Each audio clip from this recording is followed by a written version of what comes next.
I'm gonna take you fishing, honey. You're gonna love it. Gonna get up before the sun rise above us. Got a bamboo pole and a leaky boat. John Cruz welcoming you back to Northwestern Outdoors Radio. We're broadcasting from Rufus Woods Reservoir, one of the hottest fisheries around in the winter, especially if you like big trout. It's a beautiful day out here. The water is pretty calm, and it's surprisingly mild for a December day. Taking us fishing today is Jeff Witkowski. He's a guide with Daryl and Dad's Guide Service. Jeff, thanks for this great day on the water. Thanks for coming out with us today, John. Well, we've got fish jumping all around us right now. Let's go ahead and talk a little bit about these triploid trout. We've already got 3 that we've caught today, ranging from about 3 to 6 pounds. These rainbows, why are they so darn big up here? They waste no energy on egg production, fighting, making reds, so all they do is eat and grow. The reason there's so many up here in this part of the upper Columbia, north of the small town of Bridgeport, is because they've got these net pens here where they're commercially farmed. How do we get them, though, from the net pens into the river for us to catch? The net pen operators, they're all private. All 3 are privately owned. They do release some. There are accidents where sometimes spillage happens. Repair to nets is required, and fish escape. Nitrogen buildup from the dams caused a major release of over 100,000 this year, and the state and tribe buys both from these net pens and releases them into the system as well. You've been fishing up here at Rufus Woods for a while now, and I know that people can catch them from the bank. They can catch them in the boat like we have been today. It looks like fishing close to the net pens is probably the first place that most people start, isn't it? It's the most likely spot. A lot of food seeps through the pens and goes down to the bottom. The fish are conditioned to that food, and it is the most likely spot, but they are all throughout the 51-mile system. Now, Rufus Woods Reservoir, like you said, 51 miles. You can catch them anywhere, and these are big, big trout, and you explain why. It's because they just eat, and they eat, and they eat. You know, average size, I'm guessing, is what we're catching today. How big have you caught them? My best is I can't beat 12.9 on my boat, dozens over 10. The state record is 29 plus, so any bite you get, and that's why I love Rufus so much. It could be a 12-inch rainbow or a 30-pound fish, the next state record. You just don't know. The other thing I really like about this fishery is these fish, they're shaped almost like footballs, but they fight surprisingly well. Is that essentially because they have this wide profile? Yeah, I believe so. Their tails are genetically small for their proportion of their body, but we're fishing today in 75 feet of water. There's current all up and down the column. I think they turn sideways. They're so deep, top to bottom, that, just the physics of it dragging them up. And that they do fight. They have a bad reputation. Again, their tails are too small, but for what they're working with, they fight surprisingly well. The 6-pounder you got today jump. So in December with 50-degree water temps, they have a bad rep that's unfounded. Let's talk about something else here as well. We are fishing in December, and we're catching trout, and this is prime time. In fact, all winter long is a good time to catch these triploid trout. Why winter? Why here? Most other trout fishermen, it's a spring-fall deal. Why does it work so well here in the winter? I'm talking to the net pen owners that once the water temperature hits 50 degrees and above, that's when the fishing is at its peak. Honestly, more fishermen are fishing in the wintertime. The fish slow down. The majority of fishermen know bait, and so they're fishing bait on the bottom, and the fish are slower, more lethargic, and that's my belief, is that's why more of the bigger fish are caught during the winter. So again, we've got these 3 net pens that cover several miles here of the reservoir. They're not located right next to each other, and there is bank access to some. Some of these are right off of tribal land, though, correct? Correct. One side of the river, you do need a tribal permit to fish from shore. You can launch your boat 25 miles up from Bridgeport without a tribal permit. If you're on the water, by boat, you can fish anywhere. But if you are on the tribal side, you must get that tribal permit to fish from the bank. All right, and let's go ahead and talk tactics now, because I understand that when it comes to bank fishing or boat fishing, you're going to be doing some of the same things to land these, or actually to get these triploids to strike.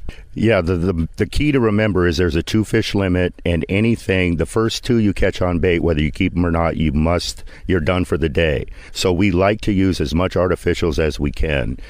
Trolling rooster tails, woolly buggers, leech patterns, a Max Smile blade in front or an action disc in front, very effective.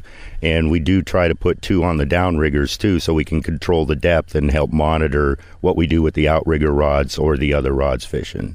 And I know that casting rooster tails from shore or fishing power bait as well is very successful. Somebody on the boat with us today that we've had a great time fishing with is Bobby Loomis, and he is the sales director for Max Lure Company. Bobby, always a pleasure to fish with you. Nice to be here, John. Let's go ahead and talk about some of the Max Lure products that you like to use on this fishery. I know this is one that you're familiar with as well. You know, there's a lot of different styles of fishing like Jeff was talking about, and with the different styles of fishing come a lot of different types of products. You can troll, you can still fish, you can throw artificial lures.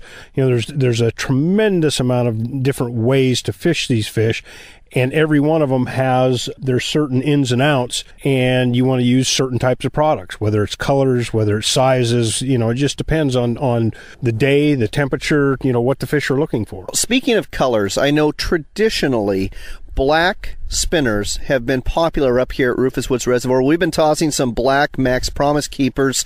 Why black? And what other colors do you also suggest for up here in the winter?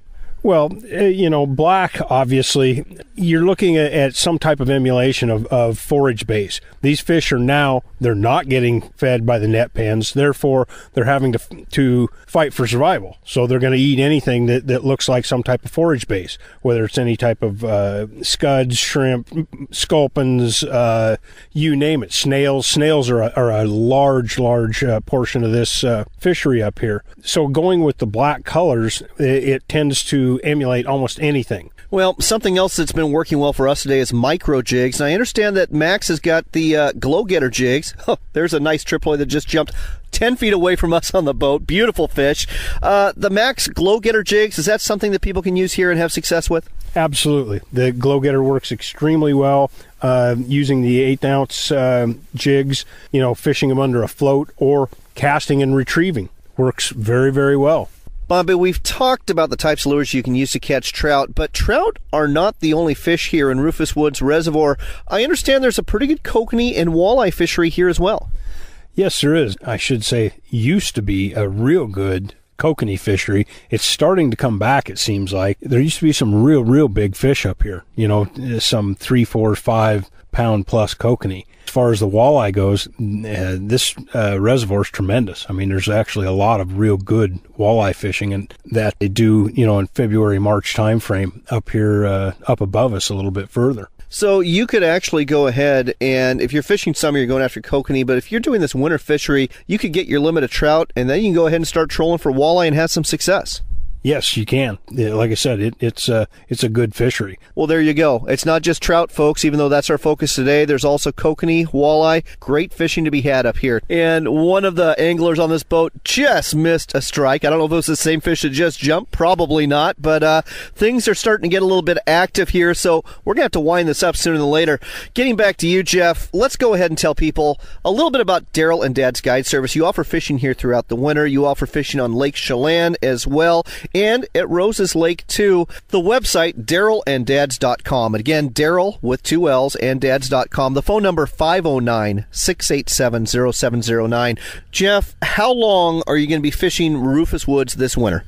We'll be doing it probably until March. So through the month of February, we'll be doing steelhead trips on the Columbia as well. But I like to fish this in the winter through February into March when we start doing Chelan again. Because Lake Chelan, great year-round fishery. But Rufus Woods, again, this is some beautiful country up here, very remote. We've seen a lot of birds. If you like watching waterfowl, great blue herons, and seeing lots and lots of fish and getting some in the boat, you've got to try this fishery up here at Rufus Woods Reservoir. Jeff, thanks again for a great day on the water. Looking forward to catching some more fish today. Always fun to fish with you, John. Get up before the sun rise above us. Got a bamboo pole and a leaky boat. It ain't much, but if you bail, it'll float. I'm gonna take you fishing, honey. You're gonna love it.